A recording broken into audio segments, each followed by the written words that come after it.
Okay, I have a 2020 Infiniti QX60 all-wheel drive. I'm going to replace the rear brake pads and rotors. First thing you need to do is jack it up and support it properly and remove your rear tires. The lug nuts are a 21 millimeter and they're an acorn type. So be careful. If you're removing the lug nuts, you don't scratch your rims. You can get the plastic coated sockets for those. And sometimes the wheel is stuck to the hub or the axle. So what you need to do is just start a lug nut a little bit and hit the back side of the rim on this lip right here. Not this piece, right here. There, not there, here. Hit it with a heavy duty dead blow hammer, or put a piece of block of wood on here and hit it with the hammer. Do not hit this edge, you'll crack the rim. Okay, so that'll help get it dismounted from the hub. You'll get rust built up on them. Okay, so once you got the tire off, what you want to do is you want to get yourself a 14 millimeter wrench and loosen up your slide bolts, caliper slide bolts. All right, you might have to get them on there and smack the end of it with the mini sledge to break them loose. And then you can use your ratchet wrench and ratchet them off. All right, you'll notice that this one comes out so far and it will hit part of the suspension. Boom. What you want to do is just push it back in a little bit, remove this one, the top, and pull it out. And notice this one got the rubber insulator on the top. And you can take your caliper and pull it down. You can probably use a little screwdriver, flat blade, to get in here, part the caliper down.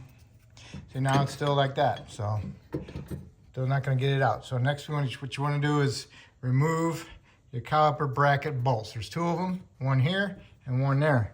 That's a 19 millimeter. What you want to do is put your wrench on there, hit it with your mini sledge, break it loose. Do the same thing with the bottom one. And you can get your 19 millimeter ratchet in there and ratchet your caliper bracket bolts off, okay? And then when you got your caliper bracket bolts off, we'll take our pads out and our hardware clips, and clean up that surface. Okay, you got your caliper bracket bolts out. These washers do come off, so don't lose them. So now what you want to do is remove the whole thing. And then when you get it off, you want to separate the caliper from the bracket. Remove your slide pin once you got the caliper bracket off. Okay, caliper bracket is off. What you want to do is go ahead and remove your pads. Remove the hardware. I need a screwdriver for that. Okay, get your screwdriver. Remove that hardware. Now you see that surface there where the hardware is in?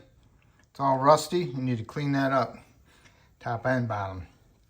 When you get those cleaned up, go ahead and put I spray paint them. And then I'll take my slide pins, I'll clean them up, I'll put some Sil Glide on them, and I'll work it in there, okay? Do not pack these full of Sil Glide. You won't be able to push these in because you'll be trying to compress a liquid or a solid, and that don't happen, okay? So once you got those cleaned up, then you can go ahead and put your hardware abundant clips back on them. And also now what you need to do is remove your rotor. Sometimes it helps to put some penetrant on it, and I'll put a lug nut on there in case it pops and falls off, okay? But be careful. You don't hit your studs with the hammer. You want to hit them right here, not there. And if you know you're going to replace the rotor for sure, then you can go ahead and hit the rotor. All right. All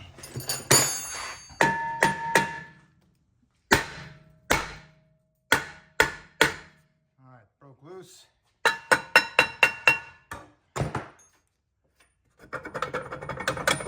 back and forth. There's some parking brake shoes in there. Okay, and that's how I get them off. All right, you want to save this to put on your new rotors. Inspect your parking brake shoes, make sure they're intact, make sure they don't separate from the backing, make sure they're in decent condition. If you tow a vehicle a lot or use your parking brake, like towing a boat, you'll need to adjust up your parking brake shoes to your new drums, okay? But usually they're pretty close.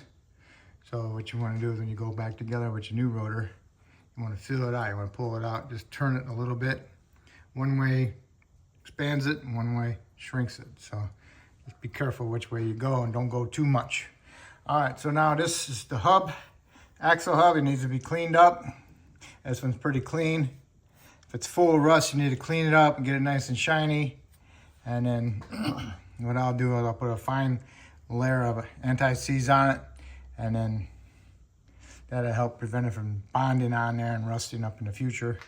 Okay, so what I'll do is I'll put a bit of lube on here and a little bit of lube on these, and down below on the parking brake mechanism on the bottom, to help keep it from freezing up. All right, now for the caliper itself, what you want to do is you want to look at your boot, make sure it's not torn, or you don't want to see any wetness on it. If there's any wetness or torn on the boots, you need to replace it. Also inspect your hoses, make sure there's not any cracks in it or any rub marks, okay? If there is, you need to replace it, okay? All right, I got me a little wire brush. I'll clean up that surface pretty good with it. You can also use it on your caliper bracket. I use an angle die grinder with a sandpaper disc. I just use it lightly to get in there and clean that up. Okay. Okay, I got it cleaned up, got some paint on it. Got some Seal Glide on my pins and worked it in there. Like I said, do not pack this full of Seal Glide. You will not be able to push these pins in there. The reason why you want to clean these up and get the rust out of there, because when it does rust, it expands. And when it expands, it puts tension on the brake pads and freezes them in there, so they won't be able to move freely inside there, and you'll have uneven brake wear, okay? And possibility even a slight pull. So you always want to clean up your parts, all right? Sometimes even these on the mounting surfaces get all rusty and nasty. You want to clean those up too, okay? All right. All right, I got my pistons pushed back in. I got my caliper cleaned up with my little brush. All right. Next, I got some anti-seize on my hub. Got my rotor ready. I washed it, got all the chipping oil off of it. So now I can go ahead and put my rotor on. Okay, I got my hardware bundle clips in there. Make sure they're not sticking in, gonna hit in the rotor. Got them nicely in there. Now you need to pick your pads. This is an outer. This is a right hand inner. I'm doing the right hand side, so that's what I want. And the left hand inner doesn't have the clip on it, the squeaker. Okay, so I'm gonna grab those and my caliper bracket.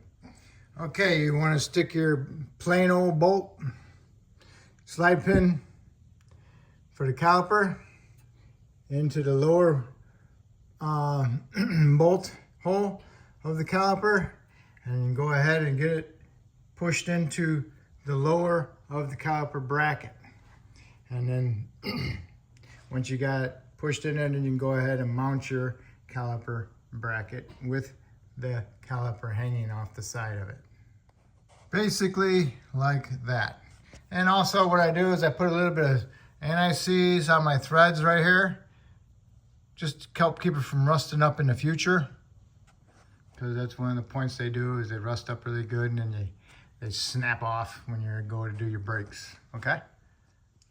All right, get your caliper brackets started, snug them up, and you want to torque them to 70 to 80 foot-pounds, okay? I know it's kind of hard to get a torque wrench in there, all right? But what I'll do sometimes is I'll put my wrench on there like that and use my mini sledge and hit my wrench a couple times on there pretty decent to tighten them up, okay? Don't tell nobody. And then you got this bolt in there with your bracket, or with your caliper. Now you're ready for your pads. So you grab your outer pad. What you want to do is you want to put it in here. These things act like little springs, so push it in there. And you push up against it, and you can push it that way. Do the same thing with the inner pad. Put it in there and push it, okay? And on the squeakers, squeakers usually go towards the rotation of the rotor. So the rotation goes this way. So it hits it, boom. And it's on top. Get it in there, push up against the side of it. Good. So now I can go ahead and swing my caliper up. Get this out of my way. Get my boot pushed over properly. And then go ahead and get my caliper pin ready. Get cleaned up and put out some anti-seize on the threads. I can stick them in there. And I want to torque those to 23 to 30 foot-pounds. All right, caliper's on there. Got my slide pin bolts in. Snug them up and then torque them 23 to 30 foot-pounds. And also make sure that your hose is not twisted. If it's twisted, then you got to take the caliper back off and untwist it, all right? So that's how you do your rear brakes. The other side is exactly the same way. And you want to put some anti-seize on here to keep your wheel from rusting to the hub. Because you don't want to be on the side of the road trying to fix a tire and you can't get the wheel off, which people don't really do anymore, but this one does have a spare. So, all right. So that's how you do it. Do the other side exactly the same way.